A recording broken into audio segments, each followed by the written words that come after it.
दांडरे खेलु खेलु छुआ हुई कले निखोज। एठी तो थिले खेलुथिले हठात कुआडे गले। सबुआडे खोजी खोजी जेमिति बायाणी हेई गलानी जेजेमा। घर द्वार पोखरी गाँ चारिआडे खोजी खोजी मिलुनी दुई भाईंकर पता। एते सान पिला दुई जण कुआडे चली गले, केमिति जिबे? एया सबु प्रश्न उंकी मारुछि समस्तଙ୍କ मनरे। देवगड़ थाना अंतर्गत सामंतरापाली गाँव गतकाली अपराह्नरु गोटे परिवार दुई जण शिशुपुत्र निखोज थिबा नेई अभियोग होईछि। दुई भाई एका संगे कुआडे एमिति चली गले। निखोज शिशुपुत्रंक बुढ़ीमा थाना रे लिखित अभियोग करिसंती।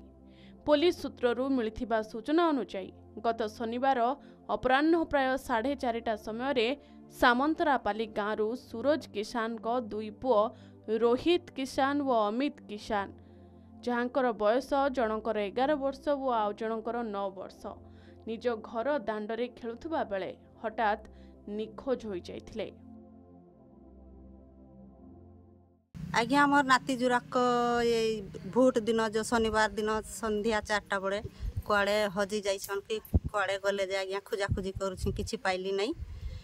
संध्या आईगला 6-7 बजा को सबुआड़े खोजी खोजा देखली नहीं पाइली। लास्ट रे आज्ञा थाना को गली एफआईआर टे लिखै कि पकैली।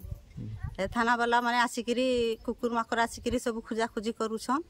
आज्ञा एतकी कथा तो कहबी आ किछि पता मिललने आज्ञा किछि पता तो मिलुनी। मुई भी जहा मो बंधु बातब अछन सबुआड़े मुई फोन नंबर रुबा सब दैछि आ जो छुआ मनकर फोटो भी पठा हिछि।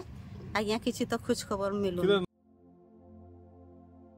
बापा सूरज अन्य जिले में काम करुवा बेले सूरज को स्त्री बबिता प्राय 2 वर्ष पूर्व स्वामी को छाड़ी अन्यत्र रहुवा बेले दुई शिशु को बुढ़ीमा गुरु किसान लालन पालन कर आसुले।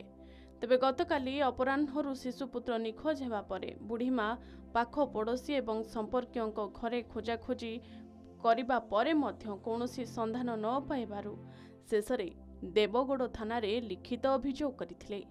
अभियोग आधार में देवगड़ थाना पुलिस दफा 363 एक मामला रुजु करी घटनार तदंत आरंभ करिछि। तेबे से छुआ दुई जण जल्दी मिल जांतु बोली आमे भगवान को निकटरे प्रार्थना करुछु। आपण भी प्रार्थना करंतु सेमानंकर पत्ता जल्दी मिल जाओ। छोट बयसरू सेमाने बापा मां को सुख न पाई बढ़ी आउ एबे एमिति भाबे कुआडे उभान होई जिबा सतरे भारी कष्ट लागुछि पिला दुईंक पाई। देवगढ़ अनुज प्रधान को रिपोर्ट, के न्यूज ओडिशा।